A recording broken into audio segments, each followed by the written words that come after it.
Brought to you by BedroomBattlefields.com, this is the Tabletop Miniature Hobby Podcast.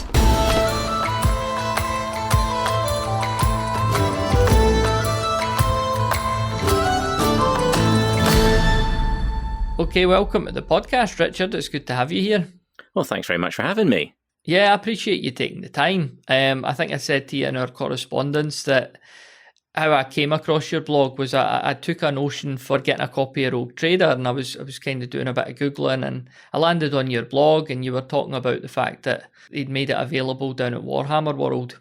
And I just so happened to see in your post that you were based not too far from where I am as well, so it's pretty cool that. Yeah, I've been a big fan of Rogue Trader for quite a few years, and I somewhat foolishly sold my copy when I went off to university, and I've never been able to get a hold of another one for anything resembling a reasonable price.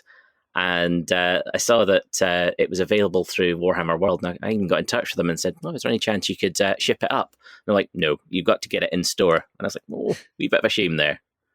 Yeah, that's nuts. I just, I think you'd said yourself, all it's doing is making people that are local there just buy it and sell it at a really inflated price on eBay. It's achieving nothing, isn't it? Yeah, and if anything, it's gone up in price with these new editions coming out. For a while there, you could get it secondhand for maybe 40 quid. It's now, oh gosh, when I looked there yesterday, it's about 120 to 200 quid for a new edition of a book which is in print. Yeah, it's just, like I say, it's nuts. And I'm kind of kicking myself too, because I was down there in September, and I wasn't aware of this, and I kind of scooted around the shop quickly because I'm not very interested. In fact, I'm not interested at all in their newer stuff. I was just enjoying the exhibition and that, but I was too busy laughing at the price of that big Lord of the Rings dragon to have a proper look around the shop, and unfortunately I've missed my opportunity. So I was already saying to the wife, we could have another holiday down there, because paying 150 online, or paying I don't know how many hundreds for a full holiday, it doesn't exactly make economic sense. But still, might as well go down there and enjoy myself again. Have you ever been down to Warhammer World? I haven't. It's one of these things that I've always intended to go, but with the newer sort of editions of sort of Fantasy Battle and Age of Sigmar and 40k, they've kind of left me behind. And I find that a lot of the quality of the sculpts and things like that, and the rules are a lot more high tech and advanced, but they just don't appeal to me as much. And I know that they've got some great displays and things like that of some of the sort of classic miniatures and things like that. And I've seen a lot of other people take amazing photos and telling of the amazing experiences that they've had when they've been there. But I can't bring myself to sort of travel all the way down from here to there just to have a wee wander around. Yeah, aye. We were literally on holiday at the Centre Park, so it was just it was an opportunity for me. But I'm totally with you. I wouldn't have just went down there to do that alone. But it'd be cool, I guess. We should jump back in time, and I'd like to find out a wee bit about how you got into this hobby in the first place. Your sort of origin story, if you like. That'd be nice to hear. Yeah, sure thing. I mean, I know a lot of folk that got into the Warhammer hobby started with Hero Quest. I missed that and went in with Space Crusade, which I remember it was 25 quid, and you got the basic set, and then you got Mission Dreadnought. And it was absolutely packed with all these amazing miniatures, and that's what kind of started my obsession with wargaming, was literally that one box. And even now, I don't think I've ever actually played it. It was one of these games that it was all these amazing miniatures, and it was like nothing I'd ever seen before. Off the back of that, I think I had a couple of friends at high school were into sort of Warhammer, and we used to play a lot of 40k second edition. But as I never had very much in the way of spending money, I always used to have... I went for Imperial Guard, and they got thrashed all the time because my opponents were always like, "Oh, I've got the newest Space Marine characters and all this sort of stuff." And I was like, "No." And we also played a lot of Warhammer Quest, which is still an amazing game. And another game I wish I still had a copy of. And then we went into Epic Second Edition for a long time and played absolutely massive games of like 10,000 points aside on massive boards at my friends' houses. But I sort of fell out of the Warhammer hobby after Second Edition got replaced with Third Edition. And then I discovered lots of other games. And over the years, I've kind of obsessed with many other bits and bobs that I've picked up. What other games then had you discovered that kind of took you off in that direction? I think there used to be a war games shop on the Royal Mile of Edinburgh called Max Models. And they had a wee bit of Warhammer stuff, but they sold loads of other absolutely random games. And it was fantastic to go in to find all this new stuff. And before you had the internet, it was the best place to find new bits and bobs. So first game I really absolutely fell in love with was a game called Leviathan. It was produced by Grendel Miniatures back in the early to mid 90s. And it had the most amazing artwork by Adrian Smith. I think it was the first sort of thing he did after he left Games Workshop the first time round. And it was a sort of a post-apocalyptic fantasy game where basically the elves had unleashed hell upon the earth. And you had sort of barbarian tribes, which are very inspired by Slain. The elves were all sort of demon-obsessed and had sort of mutated dragons and all sorts of weird and wonderful stuff. You had the orcs, which were sort of like the Mongol horde, but with giant lizards that they rode around on. And you had the dwarves were very sort of steampunky. They'd sort of entered the industrial age. And it was completely different from the Warhammer world. And it was amazing to sort of read these books. And I found a lot of other bits and pieces like, Cryomech was another one produced by the same people, same around about the same time. It was basically Aliens, but the miniatures game. Warzone was another one that I loved playing back in the day. But all these games, they kind of appear and then disappear because the companies went bust. And I kind of completely left the wargaming hobby until about mid 2000s, I think it was, when I picked up a lot of older Games Workshop stuff and Games Workshop miniatures before the Old Hammer movement really got started. So I've picked up a fair bit of pieces like that. And then one of the jobs I started, I met a guy who played Warhammer Epic 40k 3rd edition, which a lot of people absolutely hate, but is actually probably one of the best games they've ever produced, in my opinion. And so I played a lot of that, and alas, eventually went off to uni and sold everything. And it's only been in the last sort of few years I've really got back into gaming. But instead of really concentrating on the more sort of Games Workshop side of things, I've kind of gone for a lot of indie games. And I mentioned in our emails that my favorite at the moment has been Planet 28 and Brutal Quest, which are produced by Nick Evans of Mammoth Miniatures. And they're just brilliant wee sort of skirmish games that allow you to do pretty much whatever you want. I'm going to ask you about them in a second, but I just want to swerve back to a couple of games that you mentioned. Yeah, sure thing. At the start there. So starting with Space Crusade. So I am familiar with it, but mainly because I had the Commodore 64 game. Yeah. What was the difference then between Space Crusade and Space Hulk? Because I know that they were similar, but I think you had sort of basic missions on a sort of more board game style board for Space Crusade, and you had all sorts of literally everything from the 40k universe would turn up. So you would have orcs, you would have Gretchen, there'd be Gene Stealers who would sort of pop out and try to kill you all the time. What other ones? There was Chaos Space Marines, which were really for their period. The plastic miniatures that they did were fantastic. You had Chaos Androids, who I think were sort of what Necrons eventually would become. And you also had an ED-209 style Dreadnought miniature, which was just brilliant. And they're kind of battling through a spacecraft then? Yeah, so it was basically, I think it came out after first edition Space Hulk, and Milton Bradley, who did Hero Quest, decided they wanted to do a sort of space version of it. So you would have set missions with different groups of Space Marines. I think you got, it would be the Blood Angels, Imperial Fists, and Ultramarines, and they would sort of boarding the spacecraft with different missions to kind of to sort of use to try and conquer. And you would come up against all these sort of random bits and bobs. But as I said, it's a game that I was more interested in the miniatures than in the actual board game itself, because I got I think when I was 12, and I had the attention span of a gnat, and I still do.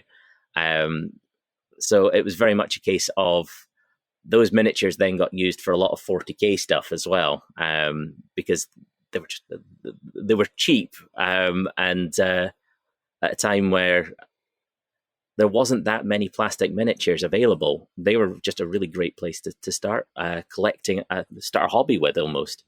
Mm-hmm, mm-hmm. Yeah, Space Crusade, iconic in many ways, I guess. And you mentioned Warhammer Quest there as well. So Aye. I keep mentioning this on the podcast, but I'm rereading my White Dwarfs. So they range from 93 to 98, all my White Dwarf magazines from when I was younger.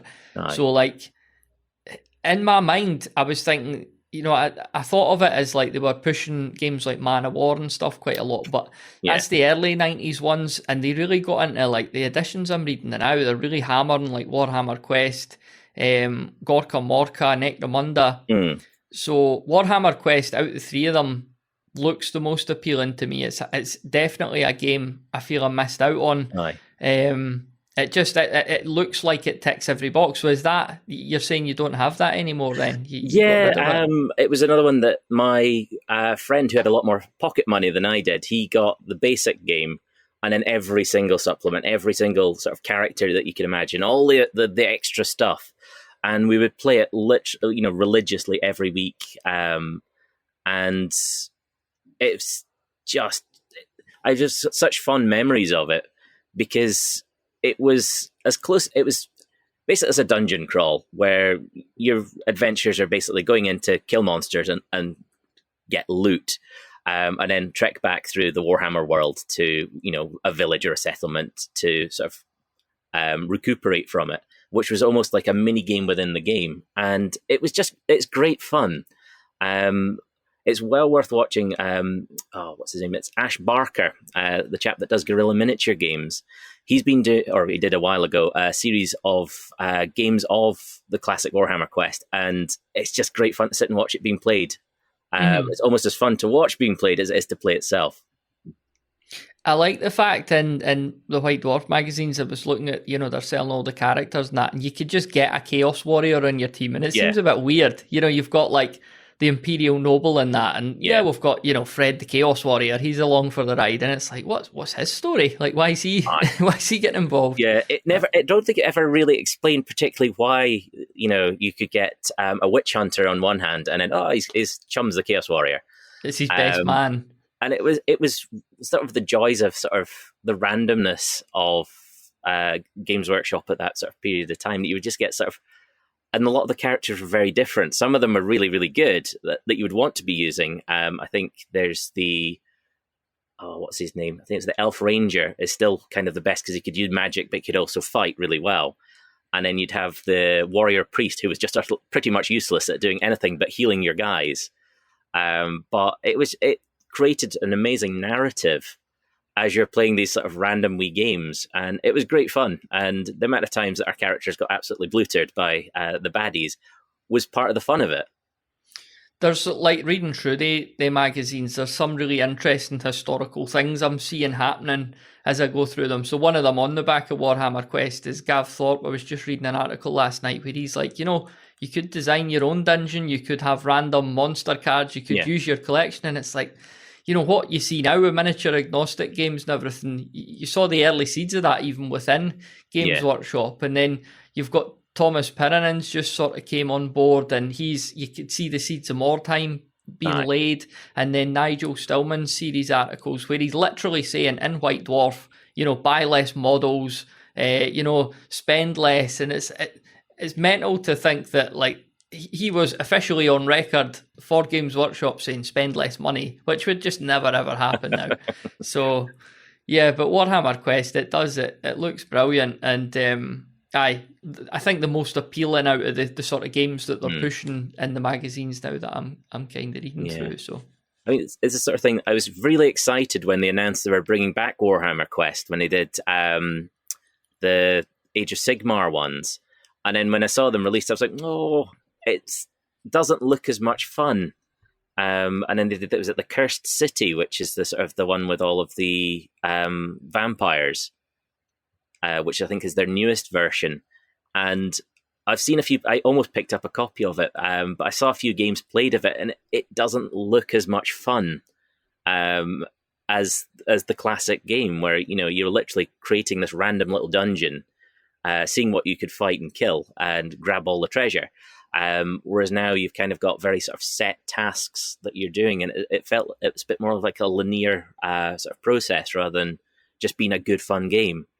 Mm-hmm, mm-hmm. You ever tried Dungeon Saga at all? The Mantic title? I've hummed and hawed about picking it up, but I've not got round to it yet, I have to admit. Aye, I mean, I quite like it. Yeah, it's a cool little game. I think I've mentioned on the podcast before, I mainly like it because it gives you opportunities to use the kit for any dungeon bash, and you could bring in any rule set if you want. But I think the rule set itself in Dungeon Saga is solid enough too. But aye, it's a good bit of kit, I would say. What made you get back into the hobby then? What was the catalyst there?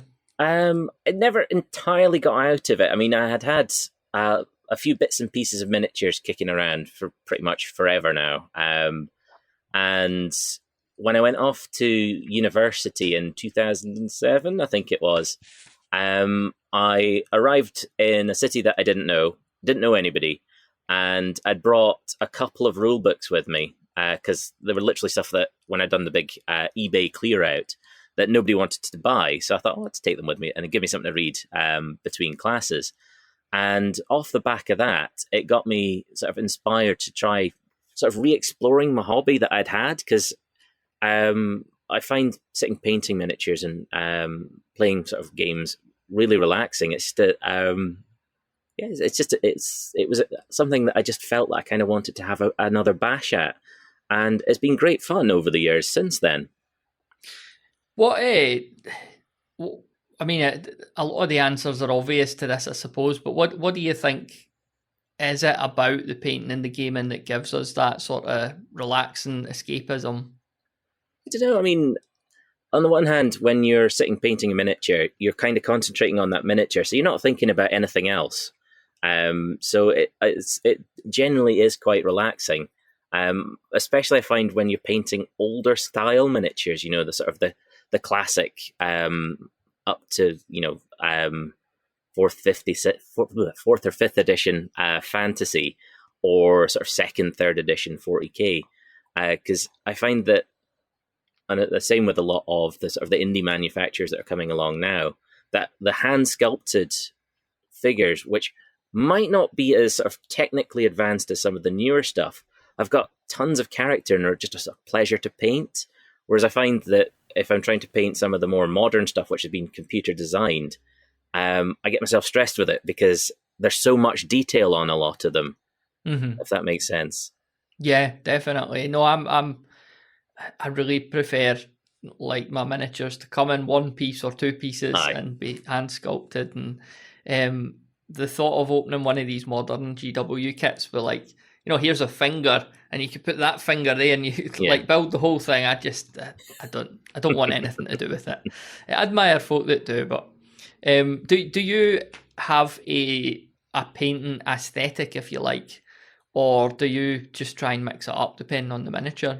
I think what my painting style is very heavily influenced by sort of 90s Games Workshop style. It's quite bright, a bit cartoony in style. I'm a big fan of the sort of the Blanchitsu sort of grim dark style as well, but it's not something I can do because every time I've tried it, it just ends up being a muddy mess.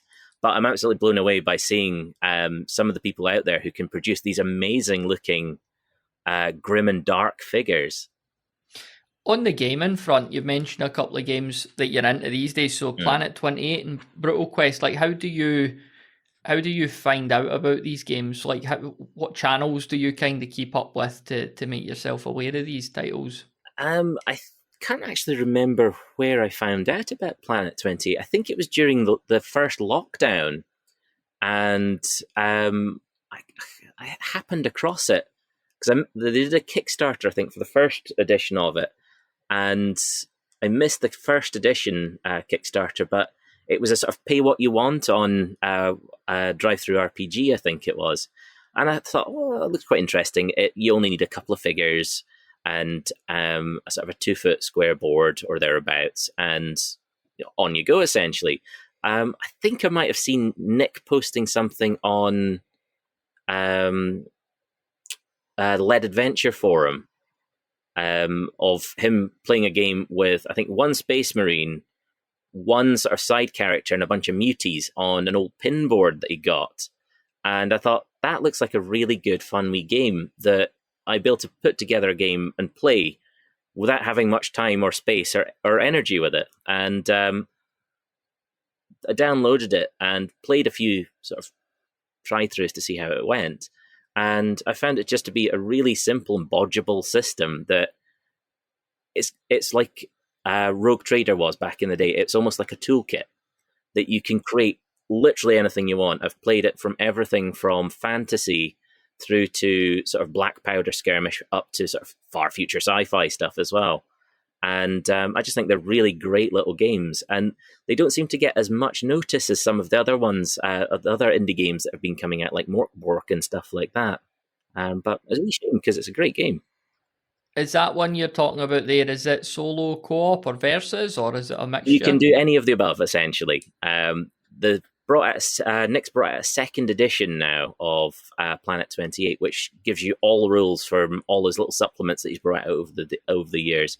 And it does have sort of solo and co-op rules in there as well. And I have to admit, I am entirely a solo player now because I work in retail and speak to people all day, every day. So it's quite nice to sort of come home, relax a wee bit, and get the miniatures out and play a wee game. Mm-hmm. Yeah, I was going to ask you about your sort of how things are in terms of local gaming, because as far as I'm aware, Dundee's going to be better than round here for fine folks and gaming with. But like you're saying, you just prefer to chill out on your own and have a wee game on your own terms, on your own time. Yeah, I mean, over the years, I've tried war games clubs. I've had friends that were into wargaming, and I've had very mixed reactions with it because I found for a lot of the time, if I wanted to play a game, I had to play a game that other people wanted to play rather than the games that I wanted to play. And I've played a lot of games against sort of power gamers who it's all about the meta. You've got to have like this indestructible army that's going to table your opponent in the first turn and things like that. And it just doesn't interest me. I far prefer to have a game where it's character based. It's like a little narrative. You're having an adventure with your figures. Rather than, must destroy your enemy and wipe them out as quickly as you can. And I know a lot of folk really love that sort of more tournament sort of style of play, but it just doesn't appeal to me. And over the years, I've just got to the point now I'm more than happy to just play by myself. Yeah. I seen on your blog, we'll talk about that in a second, but I seen you'd mentioned Rangers of Shadowdeep. Is that a game that you've played much? I picked it up. I have a terrible tendency of picking up wargame rules. I've got probably about nearly 100 different sets kicking around of varying sorts. And I really like the look of Rangers of Shadowdeep, and I've played a couple of the scenarios for it. And from my experience thus far, it's been a really good little game, but I'm not sure how going forward it's going to be, if that makes sense, because it's quite a linear sort of game where you are, you're going from one scenario to the other scenario. You can't sort of branch off and kind of do your own thing. Mm-hmm. And I know there's a lot of supplements for it, but I've never really delved that deeply into it. Yeah, aye. There's an ever-growing body of supplements, but like you say, yeah, it's either play those or write your own, and I've talked about that in the show before, but I just don't really have the guts to do that at the moment because I think I'd waste loads of time just getting it wrong. So it's the sort of thing. It's easy done to sort of when you start creating your own sort of scenarios to play, I found when the first few that I tried doing, it didn't work out very well, and it was quite boring because your characters were either, absolutely crushing everybody or just getting absolutely maimed by your opponents because you didn't have the balance quite right with it. But the more you try it out, the more the more experience you get with it, the easier it kind of gets to sort of just come up with a sort of a simple scenario. And there's a lot of sort of resources that you can find, especially if you've got old rule books that nobody plays anymore. There's a lot of, especially like Rogue Trader, which has just got this huge chart of sort of random scenarios that you can play. I've got in my collection, I've got some space pudding cultists, which are from the classic Rogue Trader, and it's just these mad cultists who think that space pudding is going to come along, and it's using like little elements from that. You can come up with all sorts of fun little games to play. Yeah, you said you pick up a lot of rule books. Do you do that with a sincere intention to play the games, or do you just love to read them? Like, do you just enjoy the process of going through them? I think that it harks back to back in the 90s when I first left sort of the Games Workshop side of the hobby, that I would find all these wee rule books and games that people were really passionate about, and they put a huge amount of effort into, and they would come up with really fascinating settings and really fascinating rules, and then nobody would ever play them. So I always feel that there's something nice about having those books that you can look through and have a wee read and get inspired.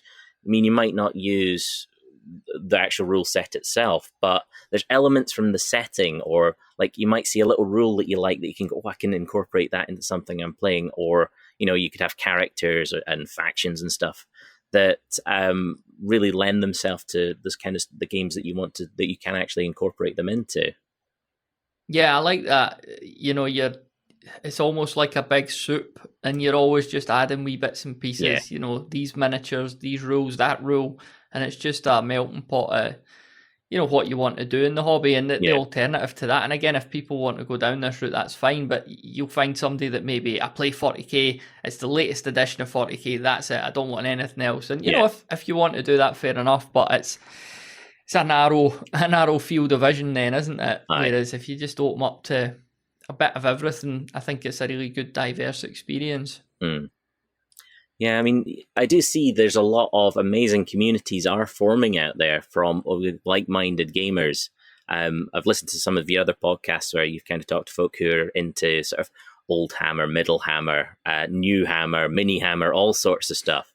And it does seem to be that we're going through an amazing spell for sort of wargaming, that there's a bit something for everybody. And I think that there's just an amazing selection of not just games to choose from, but also miniatures that you can pick up that aren't just, this is a not Games Workshop figure, which is kind of the same thing. Yeah. I mean, it's part of it, of course, is the nostalgia, I think, for a lot of folks, but playing these older games as well, it's like if you compare it to video games, it's not, I mean, technology's always getting better, these things get easier, but like if I wanted to get back into the Commodore 64, I've got a few hurdles to jump to get to playing these games, whereas like if I want to play Battle Masters, and I have a copy of Battle Masters, I just play it. Like I don't need, it doesn't matter that it's not being supported. These games exist, why not play them? Aye. So you're on your blog, your website, Tales from Farpoint. Could you tell us a bit about that? Like, how long has that been going? What's its origin story? It's been going for about 10 or 11 years now. It's actually the second or third blog that I'd started. And they'd started and then they'd sputtered out. But Tales from Farpoint has kind of kept on going. And it's just a repository of all the sort of the random nonsense that I sort of play, be it fantasy, sci-fi, a lot of drawings of different characters and different sort of settings that I've created over the years, and all of the many, many, many projects that I start and stop. So, in the sort of genesis of that, was that because you were maybe interested in like creating your own games, or was there any of that? I would love to be able to sort of create my own games. I've over the years I've puttered around with a few different ones, but they're never very good. I far more prefer using pre-existing ones and making the most of what I can from that. I think the blog started as, back in, when I first started doing it, it was literally, here is a rule set, here's me giving it a try. And they were all free ones that I downloaded from, was it War Games Downloads, I think it was, back in the day. And just to see how they worked, and then using them to incorporate with a lot of the sort of the settings that I like. Yeah, I was on your. You've got a great range of posts on there, and obviously, I was talking about how I found the site initially. Right. But what I like about blogs like yours is they get engagement as well. There's comments there, and it's not like modern social media. Again, going off on one of my social media tangents, but when folk are on Facebook or that, it's just there's everything's there, whereas I like the thought that somebody goes deliberately to a site to follow the content, and they know what they're coming for, and it's very deliberate. And things like comments and that are a lot kinder. I just think it's a world away from these days on social media, where fair enough you might be able to catch a few war game community style stuff, but you're getting all that other nonsense chucked in as well. Yeah, I think the war games blogs, certainly when I started, were huge. Lots of people started them because they were a way of getting your stuff online without actually having to know how to code or anything like that, because it did it all for you. And there was so many of them that I've read and really loved over the years, of some which are still going, but a lot of them sadly seem to have disappeared. I think things like sadly Facebook and Instagram, because it's a more instant sort of, here's some amazing pictures of something that I've done, or here's like a sentence or a paragraph about something that a game I've played or some miniatures I've painted or whatever. Whereas with a blog, it's almost like reading the old White Dwarf articles, where you've got a decent amount of like pictures of stuff, but then there's also, here's how I went about doing it, and here's my process, and you can get like a proper old-fashioned battle report where you've got a blow-by-blow account of the game as it goes forward, which I think that a lot of the more modern social media platforms aren't as good at. Yeah, it's like you're saying, it's that the pull of instant gratification. I could create an account, bang a picture up, get some likes, whereas a blog, it's a slow burn. You start a website, you're going to be writing to yourself for a long time before folks start to stumble across it, and that builds a solid foundation, but a lot of people don't want to go through all the work of doing that. So I find that you can get some of the most random posts will get interest. And there's things that I think, nobody's going to be interested in that, but I'm going to put something about it anyway because it's something I find interesting. And then lo and behold, I've had some of the rules writers from Leviathan, which came out back in the 90s, and they've just chipped in and made a wee comment about stuff, and it's like, that's really nice.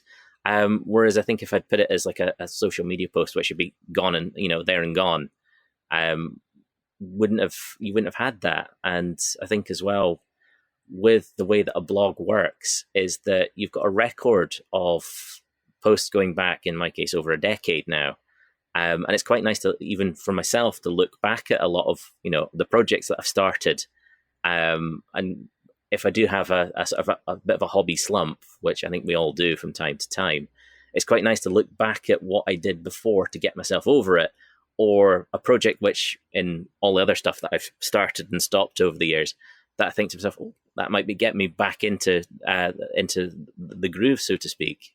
Mm-hmm. Yeah, and seeing, if you're documenting with pictures, seeing that improvement, obviously, as well over the years, just seeing things getting better, even the ability to take photos, probably technology to take photos, everything like that. So it's good documentation.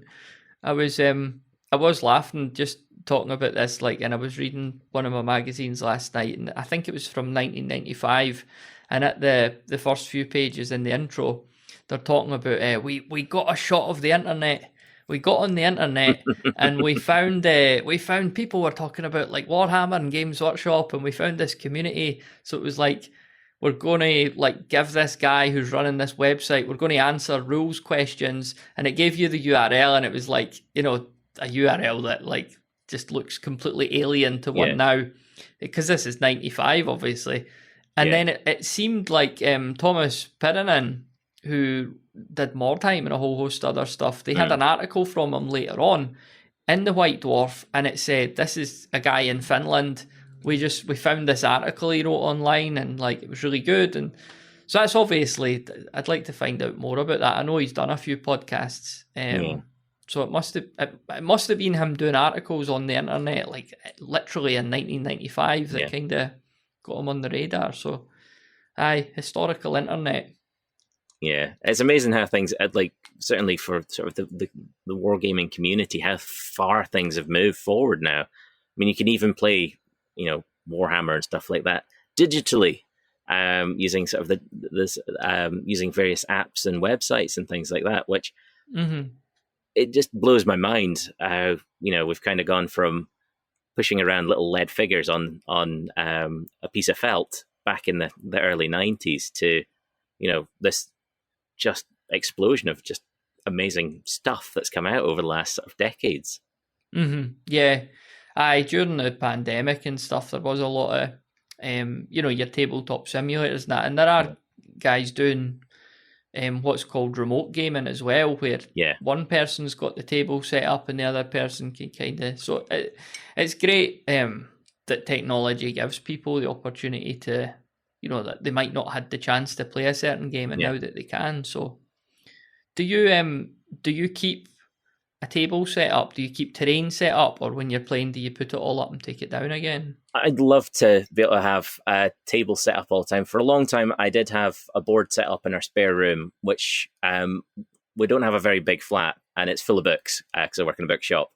So the biggest board I can fit is about a 3-foot square one, but it meant that we couldn't really do anything else with the spare room. So now it's sort of folded away most of the time, and I've got like a couple of wee pin boards, because a lot of the skirmish games that I play now, you don't need very much space for, and I can keep, you know, my miniatures in my wee display cabinet, and I've got a couple of boxes of scenery, and that's kind of all I need. I mean, I would love to have like the full wargaming setup with a 6-foot by 4-foot board, and, you know, the time and money and you know, concentration to actually sit and paint sort of a classic, you know, wargaming army, be it 40k Fantasy Battle or any of the others that I like over the years, but I just don't have the time for it now. So it's just quite handy to have a wee setup that I can put up, play a game, and put away again. What about with your painting? Does that have to get set up and get taken back down again too? Well, I actually trained as an illustrator and animator, so I've got a decent setup for sitting painting, which is able to sit there all the time. It's always a tip, because I'm not very tight at keeping my paints organized, but I've always got space to sit and paint, and I will usually be sitting, unless I have a bit of a sort of a hobby slump, or I've been really run off my feet with work, I will try to sort of sit and do a wee bit of painting pretty much every day now. What are you painting at the moment? I actually sculpted some teeny tiny orcs, because I've been sort of pondering about restarting my Leviathan project, which is one that I've started and stopped multiple times over the years, and it's one of these things that I would love to be able to play the original game with, but the miniatures for it, they're sort of these massive resin monstrosities that weigh an absolute ton. And I don't have the time to sit and paint sort of giant monsters. So I've sculpted some little simple ones in approximately, I think, about 15 millimeter scale, to just sort of do as proxies, and I'm finding it, quite a relaxing process to sort of make these wee miniatures, paint them up, and then actually try some games that I've not played in a long time. And I've also been working on some Planet 28 stuff. I got some sprues of some of the Stargrave figures. I've been putting together bits and pieces, so I've got little war bands for that. But for that, I only need sort of 5 figures aside. What paints do you use? I've still got a few old Games Workshop ones. The classic. I think I've got about half a dozen of them, which are still really, really good. For a long time, I used was it miniature model paints? They were available from Ral Partha Europe, and they were sort of screw top ones, and they're not as good as sort of the classic Games Workshop ones, but they did the job. But now I tend to use cheap craft paints. Actually, it by and large does the job for me, because I find that as great as the Games Workshop paints are now, they're ruinously expensive. If you're wanting to get a decent paint setup, I wouldn't know how folk who are starting out now would actually go into Games Workshop, I'm going to get half a dozen paints, and it sets you back goodness knows how much. Mm-hmm. Especially with the contrast where you use loads of it, and the pot's just done before you know it. I've got a terrible tendency of spilling paint as well, so I think with the contrast paints, I'd end up with more on the floor than I would on the actual miniatures. You ever go to the Games Workshop at all down the road for you?